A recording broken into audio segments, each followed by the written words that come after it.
All right, so one of our next topics that we need to talk about here with the chemistry of the aldehydes and ketones are the condensation reactions. Now, a condensation reaction, by definition, is any reaction that combines two or more molecules. Now, this often occurs with the loss of water or some other small molecule like NH3. There are many different types of condensation reactions, and in the next chapter, I'll even show, or when we're talking about carboxylic acids and their derivatives, I'll show you some other examples. But with the aldehydes and ketones, there are two reactions in particular that play a large role in the chemistry of those two functional groups.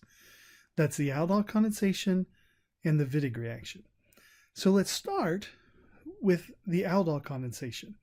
This is the one that we're going to be doing in lab this week. In class on Wednesday, I'll talk about the Wittig reaction.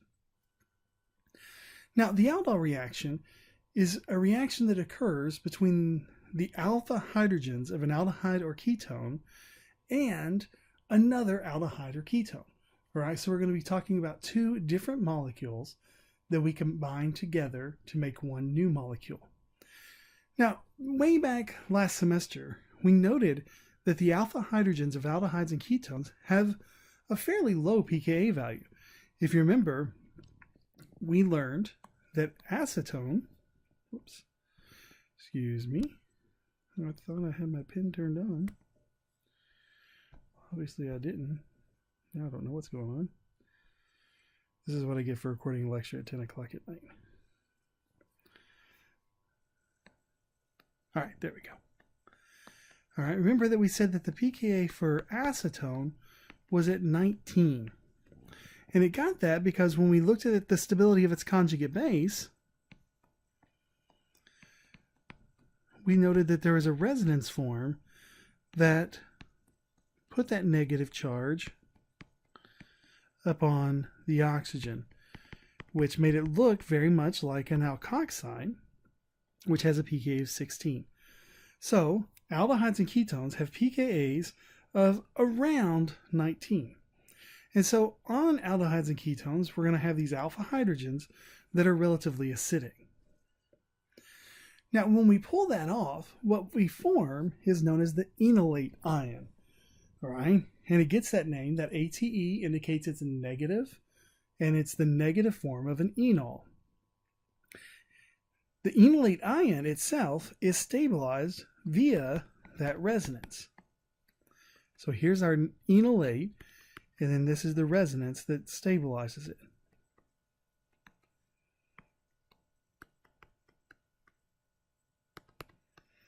Now, as you can imagine, the resonance structure on the left is the one that is the greater contributing factor because it's got that negative charge on the oxygen, the more electronegative atom. So here we see the formation of the enolate.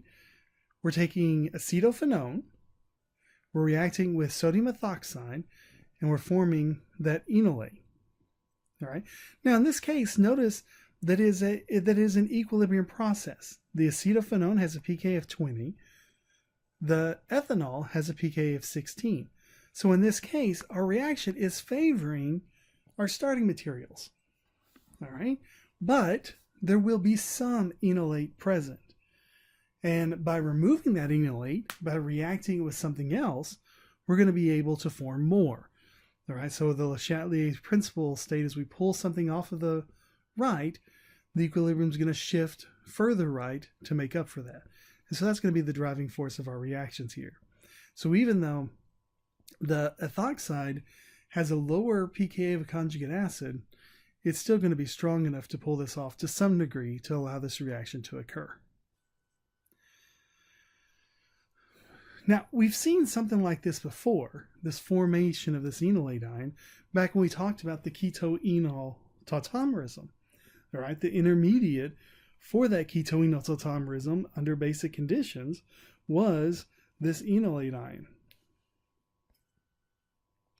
If you remember, we even talked about how when we were talking, the enol form was more stable when we had these beta keto aldehydes and ketones because of hydrogen bonding.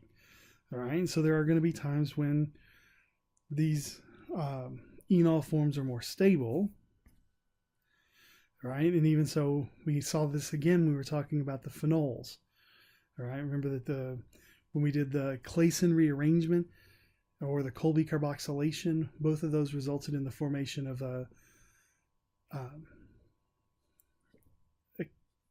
I don't want to say, how do I say this? It's a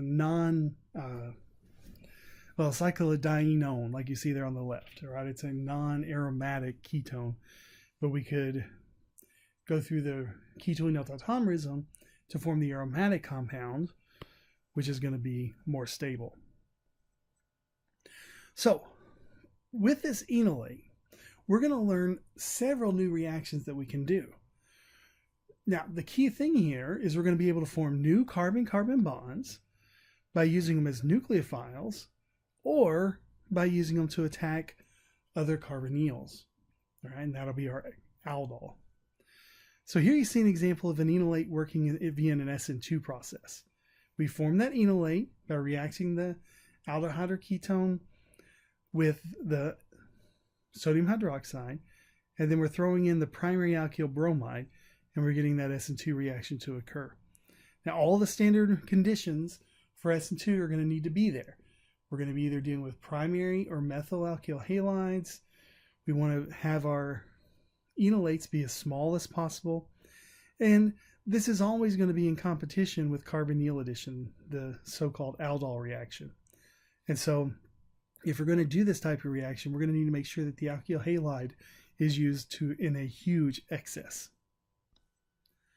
Here we see the carbonyl addition, or the aldol reaction. So we formed our enolate here on the left by reacting the aldehyde or ketone with our hydroxide. And then we're going to see it go and do a nucleophilic attack on the partial positive on the carbon of another carbonyl.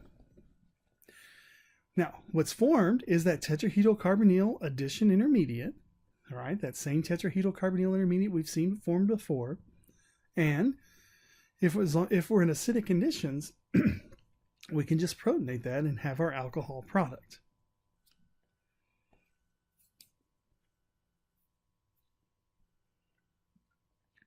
Now, the aldol itself can actually be catalyzed under acidic conditions or basic conditions, with the basic being more common. And the product of the aldol is going to be a beta-hydroxyaldehyde or a beta-hydroxyketone. So let's look at a couple examples.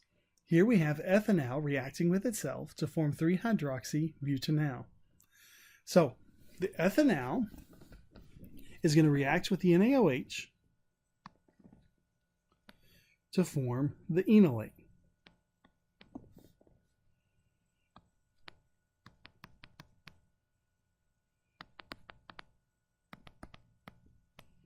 And that would be resonance stabilized.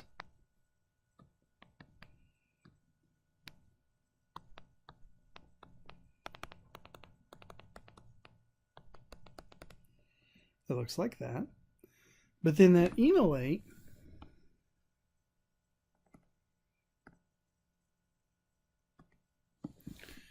can also do a nucleophilic attack on another molecule of the ethanal to end up forming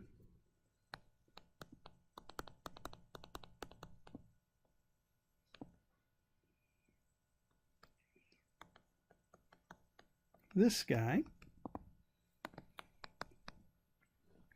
which then we can protonate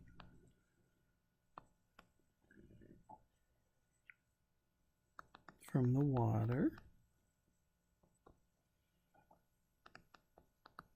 to get our product there. All right. So our enolate's doing the attack on the carbon of another carbonyl, and we're forming the 3-hydroxybutanal. On the bottom, you see that same reaction from acetone. We're forming the enolate by using the barium hydroxide. Then that's going to attack another molecule of the acetone. Then we can protonate it from water to form the 4-hydroxy-4-methyl-2-pentanone. Now, that alcohol product oftentimes will undergo dehydration, especially if it's under acidic conditions. Under basic conditions, it will do it as well, but usually you're going to have to heat it up a little bit more. Now, the problem you have to worry about is that if you're in basic conditions and you have to neutralize it to get that alcohol product back, a lot of times, even when you're going through that neutralization process, you're going to end up dehydrating if there's any heat around. All right, so this dehydration process is a little bit tricky to keep from happening. All right, but the whole idea is we're going to take the OH and we're going to take one of these hydrogens from the carbon in the middle off, and we're going to form an alpha beta unsaturated aldehyde. Now, the dehydration occurs readily because you're forming an alpha beta unsaturated ketone. Those two pi systems are going to be able to interact with one another. They're going to be able to resonate. They're going to be able to stabilize each other. All right, so we're forming a more stable system. Now, when we do the aldol, we can either do it, actually, you know what I should do? Let me show you the mechanism for how that dehydration occurs. Though you can probably figure it out on your own, but it's always easier to at least see it once. So I'll do it here under acidic conditions because that's the way it's normally done. And when you're working up your lab this week, you can work on it in basic conditions, because in lab this week, we're doing our reaction under basic conditions.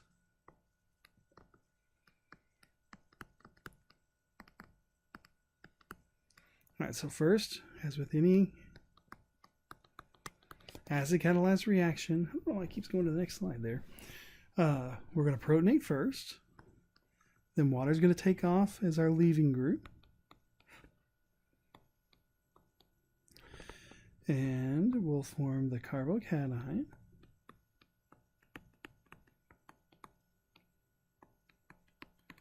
which is going to make this proton, which it's already has a pKa of 19 because it's next to a carbonyl, but it's now even going to be less because it's next to a positive charge there. All right, and so it's low enough now that even a water can come in and pull that guy off to form our alpha beta unsaturated product, the product from our dehydration there. All right, now under basic conditions, the first thing that's going to happen is that OH is going to just have to take off, so you're going to have loss of hydroxide. All right, it's either that or sometimes you'll see the mechanism drawn like this as well. Well, I guess you can't form the carbocation. All this has to kind of happen at the same time. But under basic conditions, I'm giving you a little hint towards lab this week. All that kind of just happens at once to get us straight there. But since the OH minus has to leave as a leaving group, we know that hydroxide's a terrible leaving group.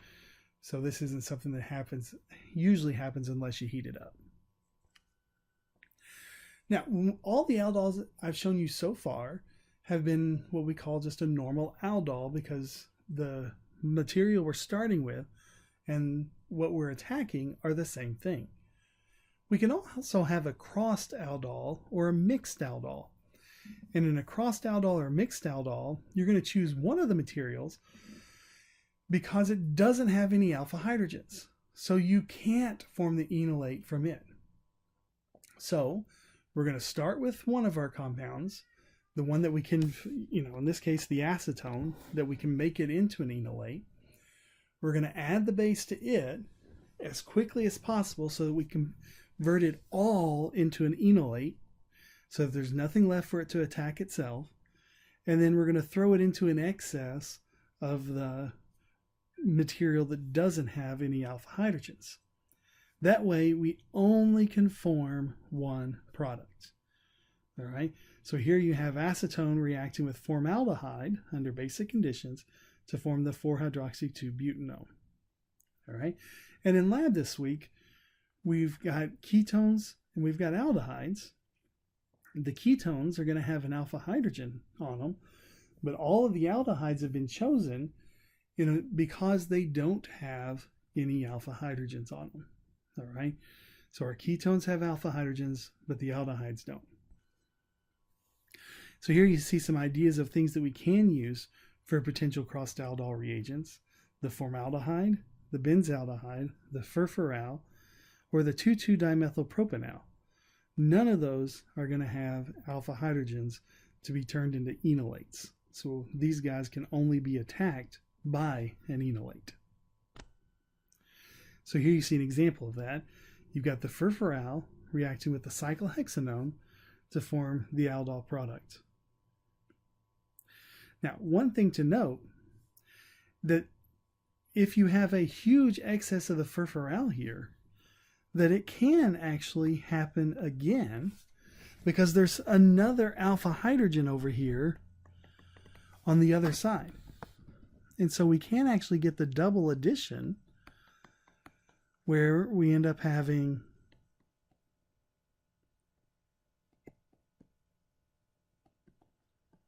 the furfural on each side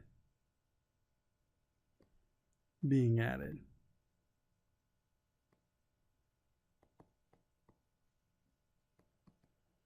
All right, and oftentimes when you're doing aldols, it's hard to stop the double addition from occurring as well. All right, so I hope that helps you understand the first of the condensation reactions, the aldol reaction.